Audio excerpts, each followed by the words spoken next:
کنہیا بھائی سب کو چائے پلائیے اور ہمارے امام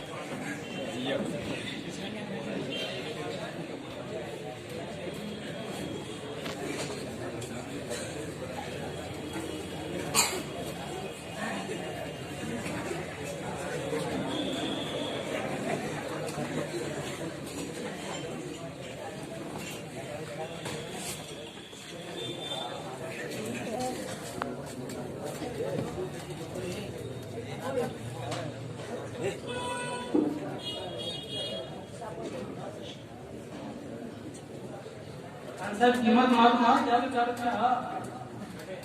ایک چائے کی قیمت ہمارے یہاں 5 روپیہ. ٹھیک ہے کوئی بات نہیں. کیا بھائی ہے خان میاں خیریت سے تو ہیں؟ جی الحمدللہ میں بہت ہی مزے میں ہوں. کاروبار بھی بڑے زوروں پر ہے. مزید خوشی کی بات یہ ہے کہ بندے نے اپنے کاروبار کو ترقی دینے کے لیے 50 لاکھ روپے سینٹرل بینک سے لون اٹھایا ہے جس پر ہر ماہ سود بھرنا پڑتا ہے. لیکن آمدنی اتنی ہے کہ اس سود میں بھری جانے والی رقم بہت معمولی ہے. کچھ دنوں پہلے ایک نیا مکان تمام جدید سہولتوں سے آراستہ تعمیر کیا. بڑے دھوم دھام سے گھر بننے کی. تمام دوستوں احباب کو دعوت بھی دی تھی. تمامی احباب دعوت کھا کر مکان دیکھ کر سبھی نے میرے تاجرانہ ذہن اور عقل مندی کی داد دی. اس سال میاں بیوی کے حج کا فارم بھی بھر دیا ہے. دعا کرو کہ نمبر نکل جائے تاکہ بیت اللہ کی زیارت اور حضور پاک صلی اللہ علیہ وسلم کے گھر پر حاضری بھی ہو جائے. پٹیل صاحب اپنی بھی تو کچھ سنائیے. الحمدللہ ویسے تو میں بھی مزے میں ہی ہوں لیکن کچھ پریشانی تھی. اس سال کھیت میں کپاس گنا وغیرہ لگانا تھا جس کے لیے پانی کی ضرورت ہوتی ہے. ندی سے کھیت تک پائپ لائن کا خرچ تقریباً 2 لاکھ روپے ہوتا تھا اور میرے پاس اتنے پیسے نہیں تھے. لیکن اللہ جزائے خیر دے سکندر پٹیل کو جو عین وقت پر میرے کام آ گئے اور 2 لاکھ روپے 10 روپے سیکڑا ماہانہ ماہ سود کے حساب سے قرض دے کر مجھے نوازا اور الحمدللہ اس طرح میرا کام بن گیا. ارے پروفیسر حامد صاحب اپنا بتائیے آپ کا کیا حال ہے؟ اللہ کا کرم ہے میں بہت خوشحال ہوں. ہر ماہ 95,000 روپے تنخواہ ملتی ہے جس سے گھر کے تمام اخراجات پورے ہو جاتے ہیں. اور تمہاری بھابھی رہنما کی ایک خواہش تھی کہ گھر میں کوئی چھوٹی موٹی 4 ویلر گاڑی ہوتی تو اچھا ہوتا تاکہ عزیز و اقارب کی خوشی و غمی میں شرکت اور چھٹی کے دنوں میں گھومنے پھرنے سیر و تفریح کے کام آتی. اللہ کا اتنا احسان ہے کہ تمہاری بھابھی رہنما نے ادھر اپنی خواہش کا اظہار کیا اور دوسرے ہی دن میں نے سہارا اخبار کے اشتہار میں پڑھا کہ انتہائی کم شرح سود میں آپ اپنی گاڑی خرید سکتے ہیں. پھر کیا تھا اشتہار میں موجود موبائل نمبر کو ملایا اور تمام معلومات کو حاصل کی. براہ راست رابطہ کر کے ضروری کاغذات تیار کیے. الحمدللہ اسی ماہ کی 1 تاریخ کو بالکل نئی پیٹی پہ فارچونر گاڑی شو روم سے اٹھا لی اور اس طرح تمہاری بھابھی کی خواہش پوری ہو گئی اور وہ بہت خوش ہیں. اور شوکت میاں خان آج کل آپ کیا مصروفیت ہے؟ ارے پروفیسر حامد صاحب اپنا کیا پوچھنے کا. 5 انگلیاں گھی میں آج کل مارکیٹ میں ایک نئی کمپنی وجود میں آئی ہے. اچھا اس میں کچھ نہیں کرنے کا صرف 500 روپے دے کر اس کا ممبر بن جانے کا. ممبر بننے کا فائدہ یہ ہوتا ہے کہ اس کمپنی کی جو چیزیں مارکیٹ میں مثلا 50 روپے میں ملتی ہے وہ اسے 40 روپے میں ملے گی. اور ممبر شخص پر یہ لازم ہوتا ہے کہ وہ اور 5 ممبر تیار کرے. اگر وہ 5 ممبر تیار کرتا ہے تو اسے اس ممبر سازی پر 1000 روپیہ ملتے ہیں. اور جب اس کے بنائے ہوئے یہ 5 ممبر الگ سے اپنے 5 ممبر بناتے ہیں تو اس کا فائدہ بھی کمپنی پہلے والے شخص کو دیتی ہے. اور جب اس کے بنائے ہوئے یہ 5 ممبر الگ سے اپنے 5 ممبر بناتے ہیں تو اس کا فائدہ بھی کمپنی پہلے والے شخص کو دیتی ہے. اس طرح یہ سلسلہ جتنا آگے بڑھتا جائے گا اس کا فائدہ پہلے والے شخص کو بھی ہوتا رہے گا. میں نے الحمدللہ کمپنی میں 500 روپے دے کر اس کی ممبرشپ حاصل کر لی ہے اور آگے 3 ممبر بھی بنا چکا ہوں. وہ بھی اپنے ممبر بنا رہے ہیں اور اس کا فائدہ بھی مجھ کو ہو رہا ہے اور مزید فائدے کی آوشکتا ہے. اور پروفیسر حامد صاحب ایک بات آؤ